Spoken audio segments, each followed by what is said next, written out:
out a handout, which hopefully will help with just some of the general terms in regards to some of the special education terms that I will be referencing in my paper this morning. So thank you, Will. I appreciate that.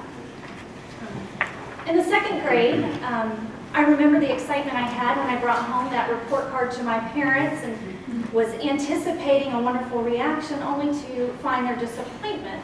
And when my parents were a little bit disappointed with my very disappointing grades, we suddenly realized that I needed to be referred and tested for some learning challenges I was having. So the referral and evaluation process began, and I received my first label in the school system, specific learning disabled. Many years later, I was in an automobile accident and suffered a traumatic brain injury, and that list of labels grew, as did my learning challenges and learning disabilities, which has increased my interest in learning about the labeling of students and how that affects many students. So today we're going to explore some of those labels and how students are classified. Specific learning disabled, sensory processing disorder, quantitative dyscalculia, dyslexia, these are just a few terms used to classify students with learning disabilities. Imagine going through school as a student with a label like those I've just listed.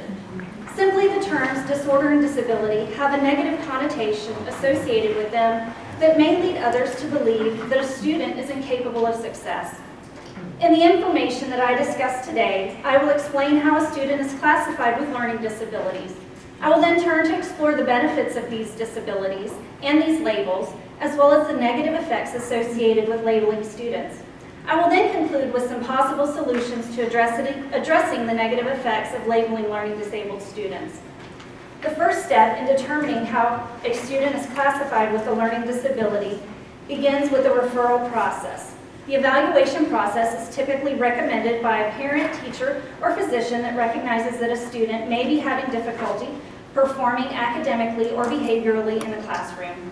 Students with disabilities may be eligible for support services that provide individualized education plans, or IEPs. The IEP sets and describes goals and provides a support team of specialized instructors to provide the student assistance.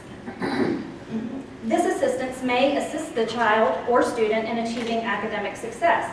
The support team is typically a group of multidisciplinary individuals consisting of a psychologist, physical therapist, occupational therapist, speech therapist, special educator, vision and hearing specialist, and additional specialist if necessary for the benefit of the student. These services are provided in a regular classroom setting. The Individuals with Disability Act, or IDEA Act, is to ensure that each child is educated in the least restrictive environment possible. Effort is made to help kids stay in a regular classroom whenever possible. However, when needs are best met in a special class, then kids might be placed in one.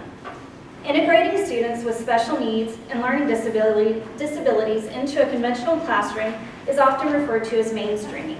By blending students of differing abilities into a classroom, not only does it help the student with special needs, but it helps the regular education students as well by teaching them how to work with others who are different from them. The possible disadvantage of this in mainstreaming students, or special needs students, is that they may have difficulty comprehending the curriculum, and it may require extra effort on the part of the teacher, and it has the potential to hold up the entire class. Now that I've discussed the IEP and the mainstreaming, there are some benefits that may be associated with the labeling of learning disabled students. So now I'm going to discuss some of those. First and most importantly, under current law, to receive support services through special education programs, a student must be classified or have been labeled as learning disabled. Secondly, labeling students enables educators to understand the differences between students with behavioral challenges versus those with learning disabilities and properly place these students for adequate services. Third, labeling also provides professionals the ability to communicate with one another and better classify and understand research findings.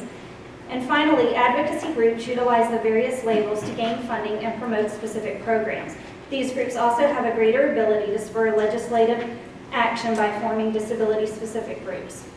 There are also several negative aspects related to the labeling of learning disabled students. Many individuals that grow up with learning disabilities often feel a sense of shame. Sadly, these feelings of shame often cause the individual to hide their disabilities and difficulties rather than risk being labeled as stupid or accused of being lazy. Some adults deny their learning disability as a defense mechanism. Bullying has a tremendous effect on learning disabled students. The taunting and bullying can make the integration process difficult, especially if the student is being mainstreamed into a regular classroom setting. In July of 2000, the U.S. Department of Education released a letter on behalf of the Office of Civil Rights that prohibited disability harassment. The letter outlined why disability harassment was such an important issue and what laws apply to disability harassment. The letter further discussed how to prevent and respond to disability harassment and what assistance may be available. Low self-esteem is another issue that directly affects learning disabled students. These students are more likely to develop poor self-esteem and negative ideas about their capabilities. In an effort to minimize the negative effects of labeling learning disabled students with special needs, there are several suggestions that may better assist students in managing the challenges they face due to labeling. Building self-esteem and taking the time to listen and assist the student develop and understand their best learning style will assist them in gaining confidence and increasing their self-esteem. Creating an open dialogue with regular classroom students and learning disabled students about the ability to value diversity in each other. Providing a forum to discuss what learning disabilities are, discussing in detail the most common disabilities and what services are available to certain students and why these services are provided. Providing the regular classroom students the opportunity to volunteer in the special education, physical education classes to expose them to students with special needs would be a great opportunity for establishing relationships. I also believe that promoting activities like the Special Olympics and providing the opportunity for students to participate as volunteers at this event would continue to educate students about special needs individuals. Promoting volunteer opportunities at the ARC of Jacksonville, and an organization that promotes and protects the human rights of people with intellectual and developmental disabilities in an effort to better educate students and raise awareness. It would also be beneficial to inform students that schools, colleges, universities, and other educational institutions have a responsibility to ensure educational opportunities for all students, including students with disabilities.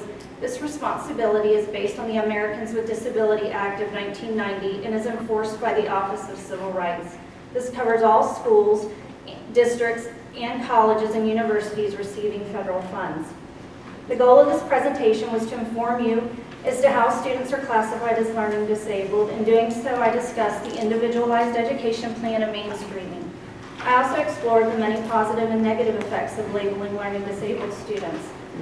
Obviously, each student is unique and the learning process varies for every student classified in the school system. Labels are for gifts, the gifts that each student contributes to the educational system with their own unique set of talents and abilities. It is evident that labeling is necessary to better assist students with the academic and emotional tools necessary to be successful, but proactive steps should be taken to minimize some of the negative effects of labeling learning disabled students. Thank you.